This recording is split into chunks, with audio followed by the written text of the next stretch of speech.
You're listening to SM Media, the home of exclusive West of Scotland Football League content.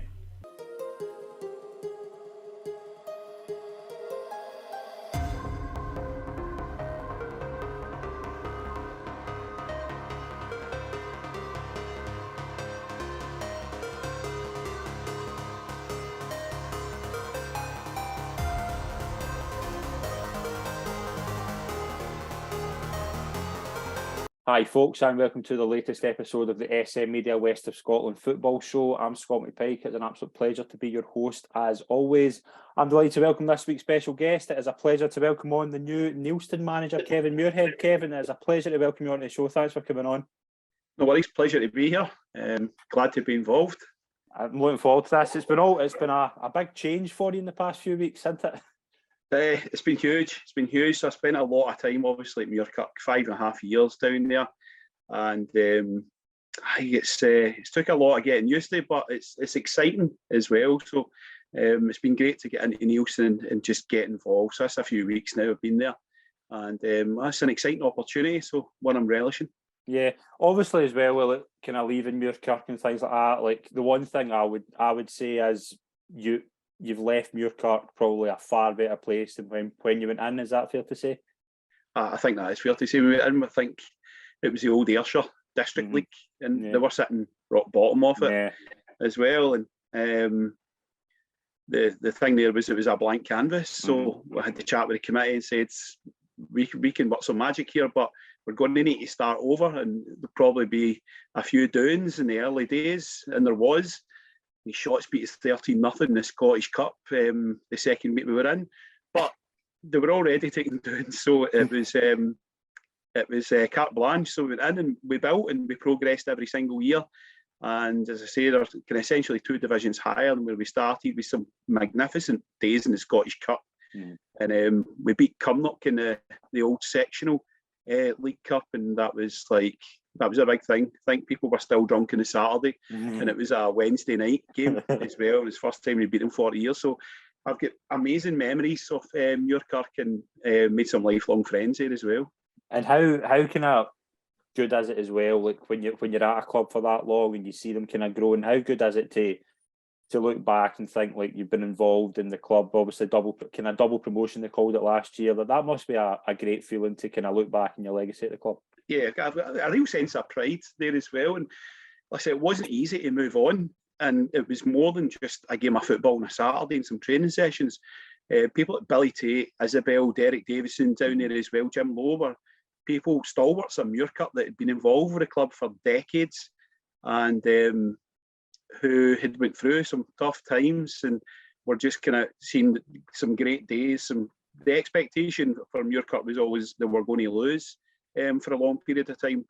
Turned out the expectation, people were absolutely gutted if we lost, because you were expected to win every week, that they were kind of so successful in that period as well. But I'm glad I brought a kind of bit of happiness to them. But there are people that I still keep in touch with as well, and I'll continue to keep in touch with. And it was the relationships and breaking those relationships. It was the kind of toughest part of it. And I had that discussion with the Neilston committee as well, that I was that was going to be the hardest thing, was telling them I had to move on. But it was time for a change, hopefully a positive change for Muirkirk. They can bring someone in who'll go in with fresh ideas and kick them on again. So fingers crossed to Hams. Yeah, and how did the process go with Neilston? Like, how did it end up that you went there, and what was the kind of talks with the board and things like that to get in with the committee more than? I met with them on 4 weeks ago tonight. The Monday night, went up, had a chat, and I met the kind of 2 layers of the committee up there. There's like an executive committee. I've since went and met the whole committee together and had a chat with them. And I think there was a few other people in to speak to them that night as well. Told them what my kind of plans were for moving forward. I understand what Neilston means to the local community. I stay just 4 miles away from the ground as well, so I understand the regard that Neilston's held in my plans for the future. And thankfully, they were on the same page, and they've bought into it as well. And I get the phone call to say I'd been offered the job, which I was delighted to accept. But again, it was my fear was having to phone Billy Tate, the Muirkirk secretary, who was in Lanzarote at the time, that absolutely ruined his holiday. He'll never forgive me for that. But that's football. Things happen so quickly in football that you just need to make these decisions, and you need to speak to people and communicate that. And so we're there. So the plan kind of in the early days was Andy Whiteford, who was the previous manager and a player at Neilston, and he was going to continue just for the first week, take training and take the Rutherglen Glencairn game, and I would come in and meet the players and be involved kind of behind the scenes. And then we properly took over 2 weeks ago and took training. So we've 4 training sessions and 1 game, 1 league game, 1 friendly game as well. So it's early days, but it's exciting. Yeah, and obviously we'll touch a bit in the game on Saturday later on, but as we mentioned as well, we say it every week, that league is so competitive. And what's your kind of thoughts on it when you see it, and just how, I mean, it really is a case of you could win 2 games in a row and climb 7 places in the league. It's that close. It's. I don't think there's ever been anything this tight in terms of leagues. I know you get battles at the top. You maybe get 3-4 teams all fighting for that top spot, but in that league, there's 14 out of the 16 teams who are either going to be in a relegation battle or going to be in a promotion battle. Before the St Roch's game at the weekend there, we were 4 points from promotion and 3 points from relegation, which is, I don't think there's been, and I suppose that's credit to the conference system before it, where it was trying to create that level playing field. And for that Division 1, it's certainly done its job, and every team in that league is beating each other as well, and it's exciting. I'm not sure if my heart will take it as we get to the later stages, but it's good for football. Yeah, definitely. I couldn't agree more, and we'll obviously touch on the game on Saturday later on. But we did have a full, pretty much a full card. The weather seemed to be kind to us this weekend, and it certainly gave us a lot of action.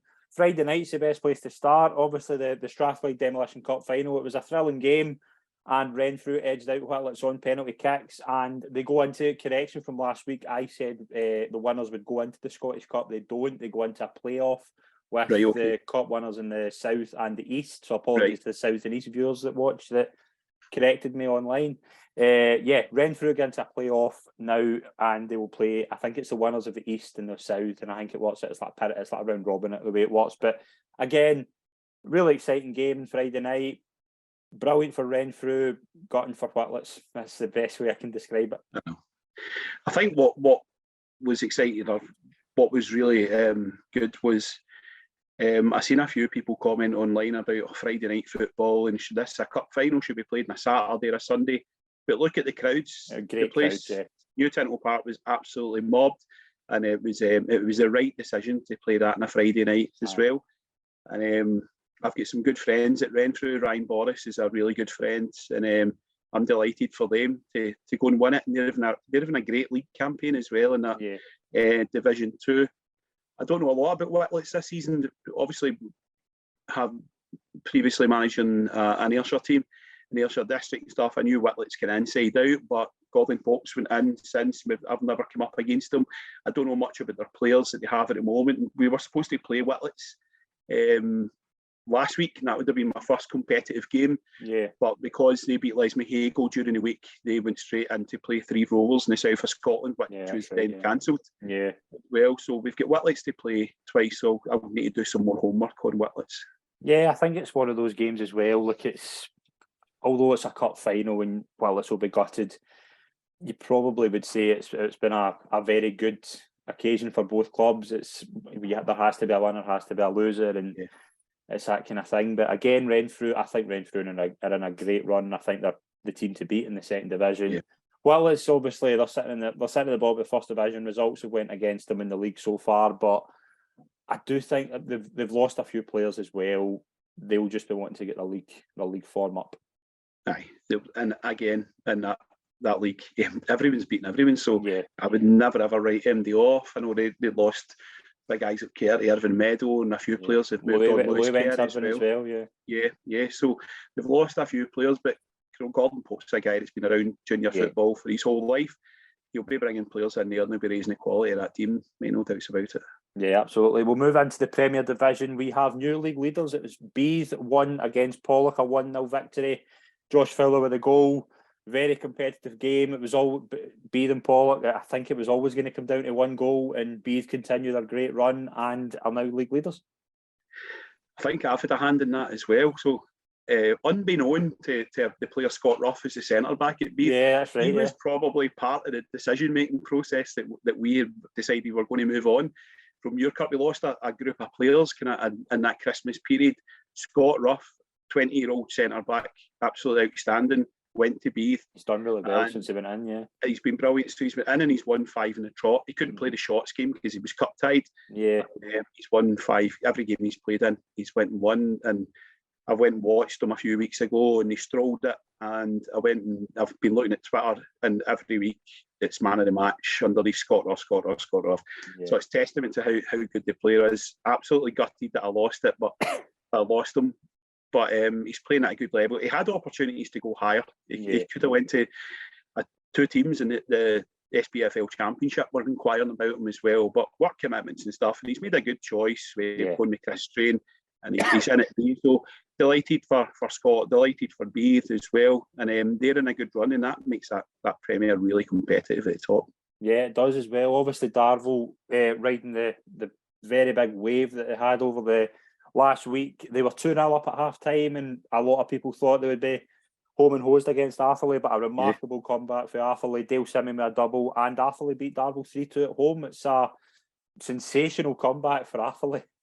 Fair play to them. Fair play to them. I think even before that game, like all of us, you'd have been watching that Darvel Aberdeen game, and if I was playing Darvel in the Saturday, I would be quite worried with the way they played. But so what? Total respect to be 2-0 down, going at half time, then just come out with that character and that attitude to turn that around.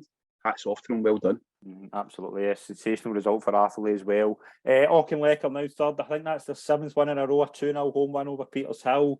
Auchinleck, we kind of speak about this a lot. They were kind of just quiet at the start of the season. They weren't maybe as consistent, but you do think once they find that consistency, they will be fine, and they're sitting third, and they're just going about their business really quietly. They always do it, don't they? Yeah. They always do. You look at the league table. You kind of feel bad writing them off, kind of thing. Like, aye. You look at the league table, they always have games in hand, and I think that's probably part of they qualify for so many things, Scottish Cup and stuff like that. So they end up with games in hand, and you see them, they're kind of sitting 7th, 8th in the table, and then they go on an Auchinleck run.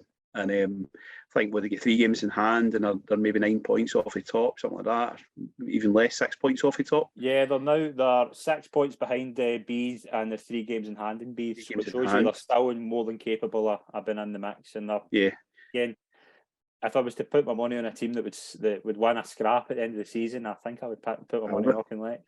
And it's a fantastic club. Played them earlier in the season in the south of Scotland, or the west of Scotland it was. And it was 1-0 at half time. We're holding our own here. Then we scored right into the second half. Made it 1 each, and we had hope for about 3 minutes, but I think we just made them angry and they went 1-4-1. But it's a club that just know how to get results, and they do it very well. Yeah, absolutely. Big change over the week as well. Co-winning David Gormley, the co-winning of part of the company by manager David Gormley, and the new co-winning management team. They aren't confirmed yet. There is talk of who the new manager is going to be. I'm not going to divulge who it is because the club can do that. But 2-2 draw with Hurlford as well. First of all, in David, I've kind of said for a while on here, and people have agreed, people have disagreed, that there's been big changes at the Buffs in the summer. They had to basically, their full team, they changed. A lot of players came in, a lot of players went out. It was always going to be this season was always maybe going to be a season too soon in terms of kind of rebuilding for the club and things like that. I think the club have been very rash to part company with David Gormley. I know results haven't went too well for them, but I think the team, you've seen enough to say that they've obviously got games in hand as well. I think I was very surprised to hear the news. I know results haven't went in their favour, but I think there's a lot of good players at that club. I was very surprised, and I think it's been very quick for the club to get to part company with David. It was quick. I think I'm just looking at the league table just now. They're sitting. They've got a few games in hand. The teams above them. I know they've only picked up 1-1 the last 6, but there's opportunities to go and get themselves back up that table as well. And it's tough for managers and like any level of football now. You don't get a lot of grace. That's the thing. If you're not getting it right consistently, then clubs will move you on. I think looking back, it's different maybe at Muirkirk where you had, it was a fresh start and everything was an improvement. When you're into a big club, then you need to be getting things right consistently, and it's probably harsh, isn't it? But I'm sure Gom's a great guy. I don't think he'll be able to work long. No, he definitely won't. He'll get a job anywhere. He's done a brilliant job at WOSFL. Broomhill, he was kind of, we knew what happened at Broomhill. We're not going into that, but it's the same at Kilwinning. I just think it was very quick, and I'm open about that. Not just because I know David well and he's been on the show and things like that. I'm very surprised when I heard the news. I wasn't expecting it. Again, a 2-2 draw with Hurlford. Maybe not. It's certainly not a bad result for the new two sides. I would say very evenly matched. Hurlford are obviously, Darren's doing a sensational job there and has done for many years. Probably a fair result. Yeah. No, Hurlford are going well in the top half of the table, and that's probably a good point when you look at that table. You reflect on there's still plenty of teams round about them as well. Yeah. There was loads of points still there for Kilwinning.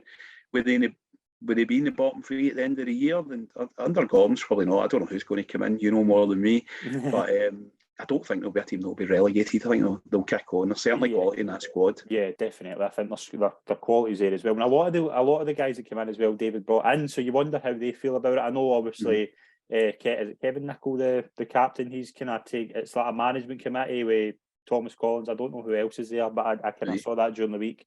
Again, that's obviously buying time until they sort of permanent replacement. I don't think that'll be too long for what I'm hearing. I do think Kilwinning will be fine. I do think they've got the quality there to be maybe not obviously challenging for league. Maybe you kind of thought that just with the players and the kind of change of players, but they're certainly a top half side. There's just in terms of quality, there's no doubt about that. Hurlford are as well. A draw was probably a fair result. Big result for Largs, a 1-0 win away to Cumnock as well. Cumnock have been under a difficult run. They beat Kilwinning during the week, and you thought that was maybe going to kick them on and get their run back. But some result for Lags to go to Cumnock and win 1-0. Yeah, great result. And Cumnock could be flying at the start of the season. Yeah, I know they're kind of, they won last week, and then they'd kind of not picked up a win in a few. And Gintz is a good guy down there. We worked well together when I was at Muirkirk. We put a few players on loan. Yeah, he's a guy that lives and breathes, and so is Arnie at Largs as well. He's another great guy. Stays not far from me, and it's a big result for Largs, and but Gintz will be looking to get Cumnock going again, get them firing. Yeah, absolutely. Big result for Clydebank as well. 4 wins in a row. 2-0 win over Cambuslang. A double from Lee Kelly. Clydebank as well, another team. Maybe at the start of the season things weren't great, but they've certainly picked up in the past few weeks. Do you know what? I wouldn't write them off in that league as well. They're another team that's got a couple of games in hand, and if they pick up maximum points in the games in hand, they're right back in the mix as well. We talked about Division 1 being tight. The Prem's tight at the top as well. Yeah, from Clydebank, Pollock, Talbot, Darvel, B right up. That's going to be really interesting as we start to get through March, April and into May. Yeah, and a couple of other results. Glenafton 3, Rob Roy 0. Scott McLean with a double for Glenafton. Big win for them, 2 wins in a row. And Irvine Meadow 2, Troon 1. 2 big results there. 2 wins for obviously Glenafton, probably the eye-catching one, a 3-0 win. They've maybe had a difficult run the past few weeks, but 2 wins in a row, and they're now sitting in ninth. Yeah, just find that consistency. Let us all into it. If you can get back-to-back wins and build on that as well, it gives you that belief as well. When you're losing games, it can become a habit, and it can be really hard to turn around. When you're winning games, winning's a habit, and you see teams that just go and put these runs, kind of 4 or 5 games together. It makes a huge difference to where you end up during the season. And Medar doing well as well. I think George Grierson went in there, and he's took them right. I think they were sitting kind of near the bottom when George went in. I think they lost their first 4, if I'm right. Aye, and he's they're right in that top half of the table as well. So aye, fair play to them. Yeah, absolutely. We'll move into the first division. We'll start at St Roch's 3, Neilston 1. What was your overall take? You maybe don't like to talk about it too much, but what was the overall takeaways for the game, and what was your kind of reflections? It's the ultimate game of 2 halves, and the first half, I thought we were absolutely excellent. The goal we scored was like 7, 8, 9 first touch passes, smashed into the net. We missed a penalty kick. Their goalkeepers made 2 incredible saves. Rita McGaughey's just did a dink that's just went an inch over the bar. And we could have finished them off in the first half. And it was great to see a team that went and enacted a game plan for me. This is what I want you to do. They put it into effect, and they put it into effect very well. And at half time, don't change a thing. Just do exactly what we're doing. And the second half was probably the poorest I've ever seen any team play at any level. It was passive. We didn't want to go and be involved. You go to St Roch, you need to be aggressive. You need to go and match them physically. And it looked for 45 minutes if our boys didn't want to be there. So that was the most frustrating part. Even if they gave me an average of the 2 halves, I'm sure we would have won the game. But it was an absolute contrast. First half, outstanding, brilliant. Second half is just not good enough, and we'll learn from that and we'll kick on. Yeah, and obviously St Roch's as well. They're kind of a team, like at the start of the season, we're doing really well. They've maybe been kind of inconsistent, but again, it's this thing in this league where a lot of the sides are evenly matched, and I wouldn't like to be a bookmaker pricing the game. I wouldn't like to be McBookie pricing these games up, because they're so, as we see this weekend, it's so hard to get predictions right and things like that. It's so hard to work out who's going to win. Impossible. It's impossible. And what I was doing Friday night, I was sitting, I don't know if you go on the West of Scotland website, you can predict the results and click go, and it changes the league table for you. So I was sitting doing that, and I couldn't have known the team so well and been involved in it. I couldn't even pick who was going to beat who. And when I looked at my selections compared to the results and stuff, I was miles away from it. So it's such a hard league. It's impossible. Absolutely. The big game in the first division was Gartcairn 2, Kilburnie 3. Big result for Kilburnie. Again, it gives them a big kind of opportunity as well. St Cadoc's and Gartcairn were kind of sitting top of the league. Gartcairn obviously went above St Cadoc's, but it's now level. I think it's only a goal in it, but big result for Kilburnie, especially against the team that was above them. It's a hard place to go, Gartcairn, and get a result.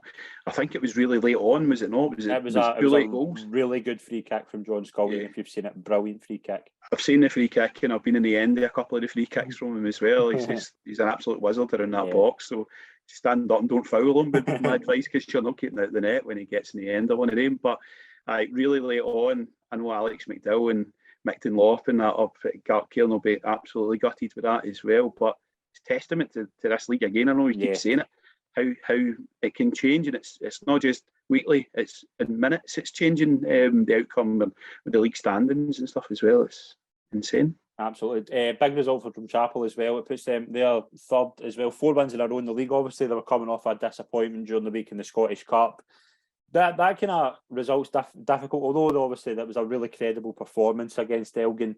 It's difficult to know how that kind of changes your league perspective as well. But it's been a brilliant response, a 4-0 home win. You can't ask for any more than that.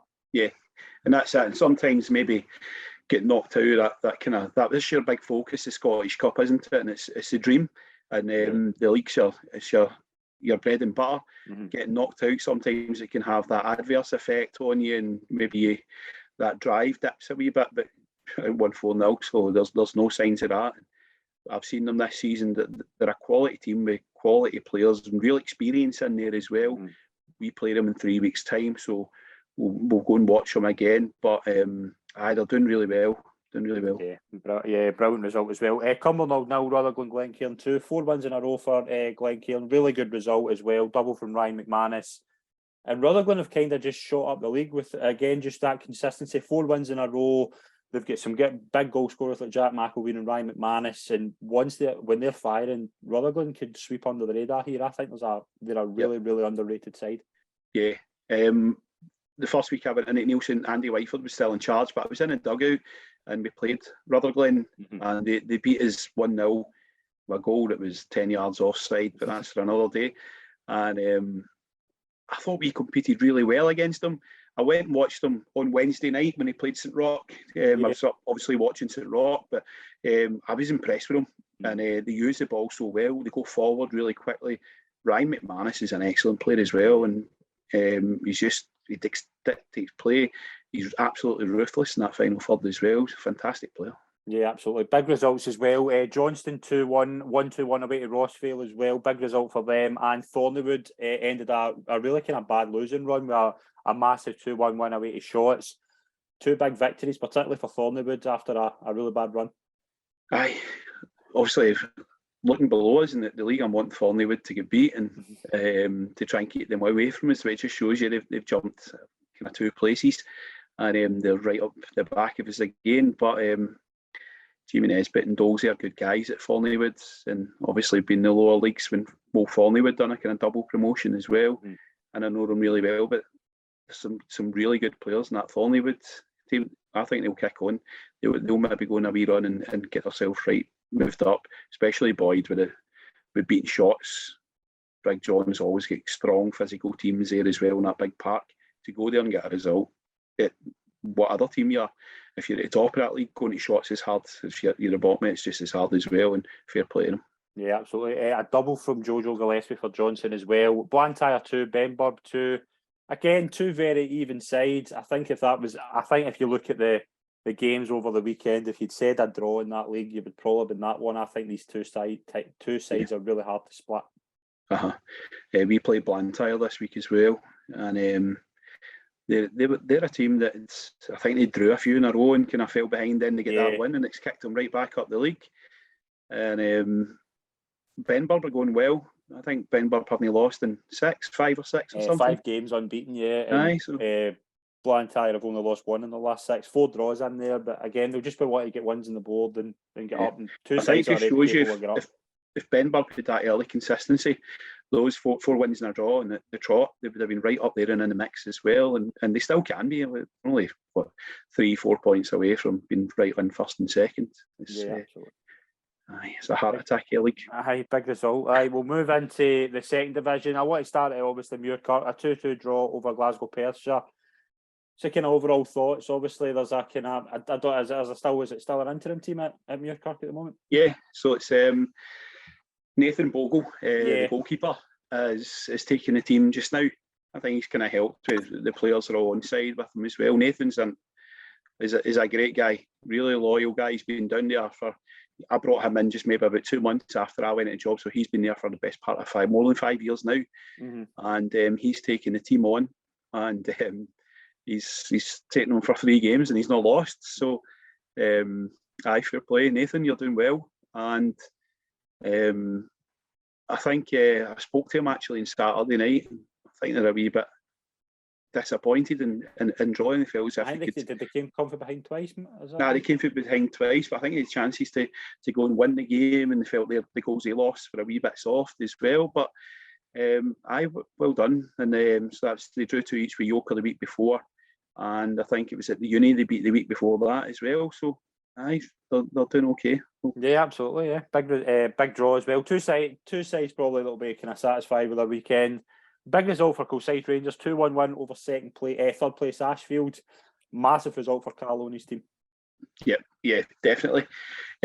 Ashfield are growing great guns this season. Really strong, really physical team that play great football, and real experienced that team. Bobby Barr and stuff in it. That only a few seasons ago was playing top level football, and playing against Ashfield and another team I know very well through Maxie's days there as well. It's they're a tough team to get anything off Ashfield. You've got to be going. So Carl will be delighted with that, and that kicks him back up that table. Yeah, absolutely. Yoker a 2-0 win away to Maybole as well. Some big away results. But I absolutely hate going to Maybole. I've never won a game at Maybole as a player or a manager, and it's a really hard place to go. Carlo Walker down there's got a really physical team as well, and it's fair play to Yoker. I watched them actually play Muirkirk 2 weeks ago, and they moved the ball well in their AstroTurf.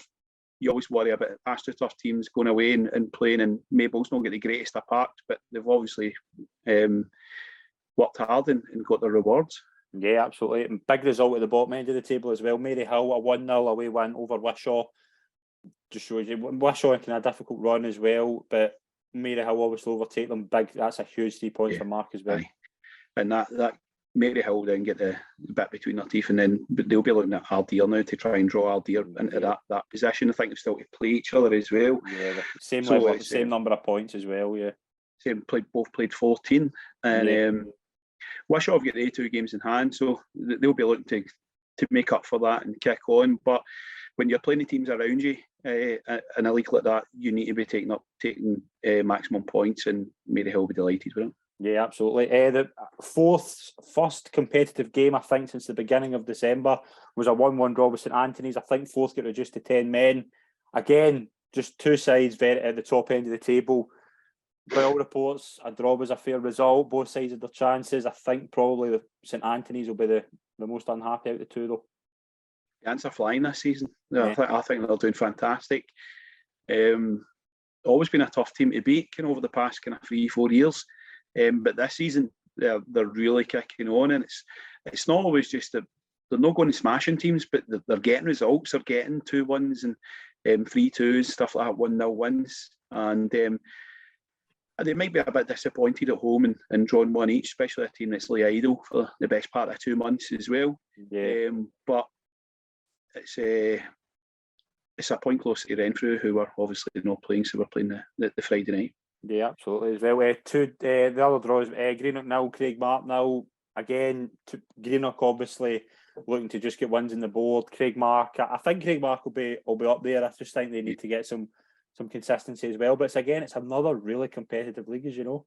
Yeah, that's a good point for Greenock. Craigmark started that season absolutely flying as well, and they were kind of right in the mix. I know they had a few injury problems as well, and they drifted a wee bit. But when they get their kind of squad back together and get their kind of main players out, then I think they'll kick on again. Mm-hmm. Yeah. Third division, we'll start with Ardrossan 6, East Kilbride Thistle 3. Again, Ryan Wilson with a hat-trick, Aidan Ferris with a double for Ardrossan. They've just got so much firepower up front. And a game you thought would maybe be quite tight. It's been a very impressive performance from Ardrossan. They're doing great. And I'm friends with Aidan Ferris, so I need to listen to it every single week when he scores. So I'm on 17 for the season. Yeah, I've heard that about 17 times from him. But no, fair play to him. He's doing really well. Mark Curra, I think, scored at the weekend as well. Yeah. It was at Girvan at the start of the season. He was a player I tried to sign, and he went to Ardrossan. I'm a big fan of him. He fits into kind of my gameplay. I think he's about 6'4", like Mark as well, but he knows where the goal is. And Aidan playing off of him is actually a really good pair up top. So they're getting points on the board, and they're going great guns. Yeah, Paul Donaghy scored a hat-trick. Vale of Clyde won 9-1 at home to Carluke. Vale of Clyde have been a very underrated side. They're scoring a lot of goals. They're not conceding too many either as well. They've had some big results. I mean, any time you score 9 goals at home, you're absolutely filled with that. Aye, definitely. The thing I like about Vale of Clyde is some days they're a fantastic footballing side and they play football really well. Other days they're a gang and they get results that way. And they're a very physical team. They'll not mind me saying big like Don Scott, Bob Donaghy, that it was at Bells Hill before. They'll not mind me saying it. They get results by hook or crook. It's like they're just one big group of pals that are all in it together as well, and they work like that. So that's a fantastic result. Paul Davies, that's a sore one for him at Carluke as well. I know he's a guy that empties his tank every week for the clubs that he manages, and it's just back to training tonight, I suppose, and they'll try and regroup the players and try and get a more positive result this weekend. But it's a fantastic run that Vale of Clyde are on as well. Yeah, absolutely. Lanark as well. They're just doing what they need to do. They're in a really good run. I think they've won the last 8. Really good run, a 3-1 win home to Vale of Leven. Lanark, that's all they can do is just try and keep, hopefully, a Ardrossan slip up for them, and Lanark, they're just going about their business really well. Aye, that's great consistency. Just looking at the league table there, and it's all just green right across for their previous results. I think it's Simon Eales as a gaffer in there just now still. Yeah, 2 games in hand in Ardrossan, to be fair. Aye, and I think Vale of Clyde will get 3 games in hand. That's a top 3 that's going to be fighting right out to the end of the season. Irvin Vicks could have been in that. I think they hit a week in a rusty patch. They were cruising at the start of the season, hit a rusty patch, dropped out at a wee bit as well, but they might have a wee say in what happens at the top. So yeah, they won 2-0 at home to Royal Albert. They've won the last 4 as well. I think they're unbeaten in 6. It's another really good run as well. When they're just, again, a lot of these teams. Les Mahague was another one, a 6-1 win away to Bells Hill. that top five, even Lark Hall, they won 2-1 away to Salco. It's the top six. They're all there and there or thereabouts. If there's games in hand as well, they're just the top five won this weekend. Aye. So we're looking at just now. Is it the top seven all win their games? Port Glasgow won 3-0 as well. Aye. Double for Jamie McKenna. Jamie McKenna's been terrific form for them as well. Yeah, and another player I tried to sign as well. But he didn't fancy travelling all the way from Port Glasgow down to Muirkirk. But he's a player that I'm a big fan of. He's a really good player. A good player. Yeah, they've got a lot of firepower as well. Port Glasgow, like Kieran Milliken's in there, Gail McCoy. There's a few really good players in there.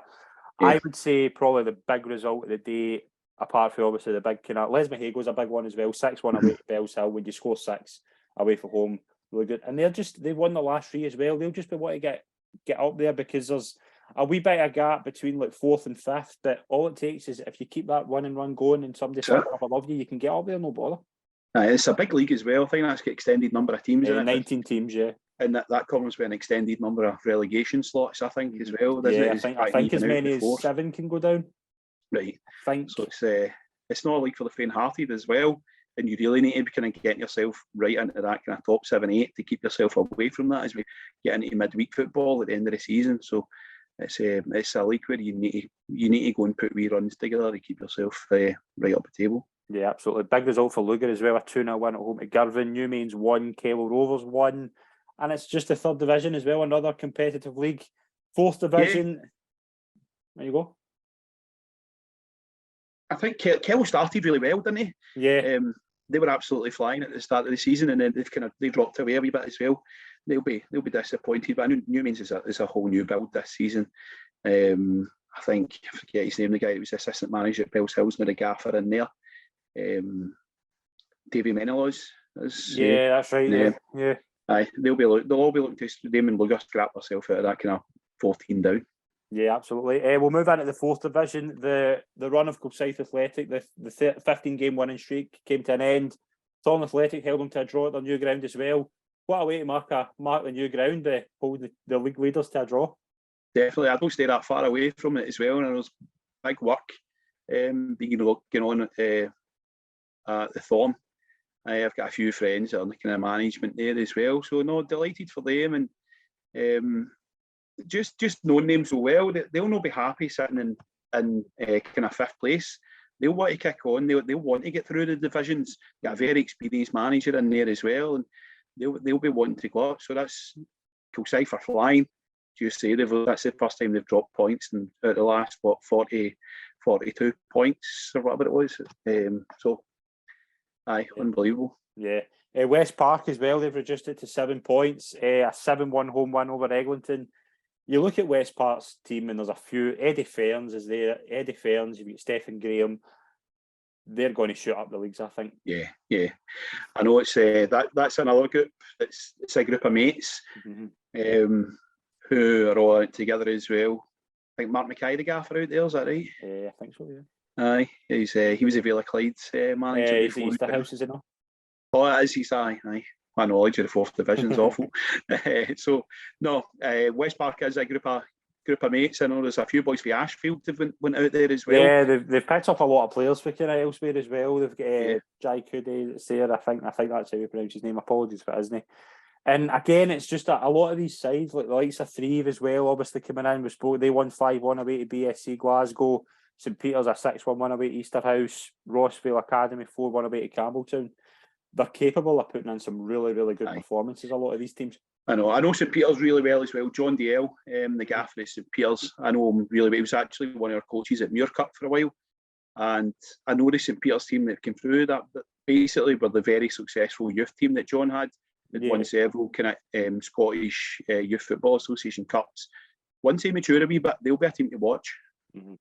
Yeah, absolutely. Some big results like the likes of Threave, Rossvale, Glenville 0, Harmony Road 0. And again, it's it's maybe the league where you think like a lot of these sides are kind of looking towards the future, but there's a lot of good players in that league. There is, and as I said, I need to know more about it.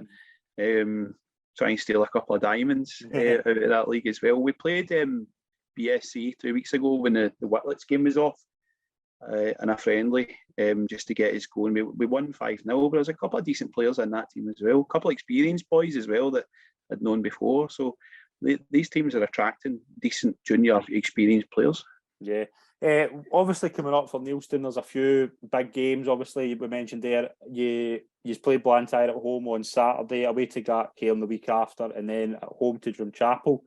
Some big games in there in the next few weeks in the league. Is it just about finding that run and kind of getting your foot in the door and getting a run? I think it's just about creating a bit of belief. Mm-hmm. If I can get a team to play that it did in the first 45 on Saturday, we've got absolutely no fears. Yeah. But it's about instilling that in them, making them believe. And I spoke to him at the end on Saturday, and I know it's a change of manager halfway through a season.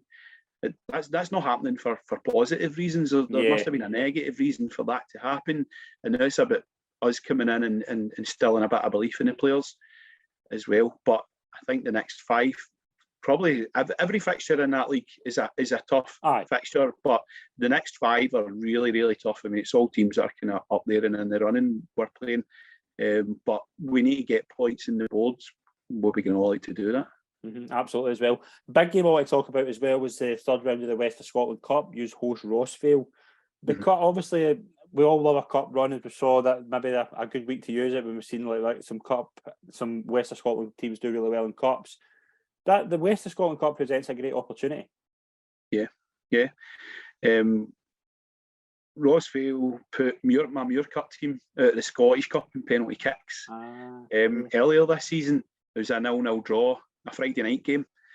And so I know a bit about them, but Kevin Kelly's added some excellent players there as well. If you go and look at their Twitter, they're signing experienced players every single week.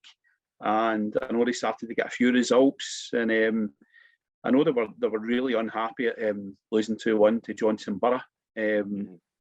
Contested the Borough winner was offside as well, and they weren't happy with that. But they're a tough team. I know we've probably said it 100 times in this chat so far, but there's not an easy game. No, there certainly isn't. It's a really competitive league. What is the kind of targets at kind of this season, as you say, just to finding belief? But it is obviously the kind of main priority. Because a league that's so competitive, it's just about being steady and staying in it. Is that the priority? It's just about getting as many points in the board as we can. Myself and my coaches have got a points target in my head, but I'm not going to share it. I'm not going to share it with the players where we want to be. And but as I say, we're going to win 3 games, and suddenly we're going to get promoted here. You don't lose 3 games, and you're going to get relegated. So it's just about winning as many. I know it's a cliche, and it's probably not the answer that a journalist wants, but it's get as many points as you can and see where you end up. Yeah, well, we're wishing you all the best for the season ahead, Kevin. Thank you very much for coming on the show. It's been an absolute pleasure. No, it's been a pleasure. Thank you so much for inviting me on. Cheers. Thank you very much. Cheers. Thanks very much, everyone that's tuned in. Please follow us on social media for consistent West of Scotland Football League content. And as always, subscribe to our YouTube and podcast channels. And we'll be back next week with a new show. Thank you.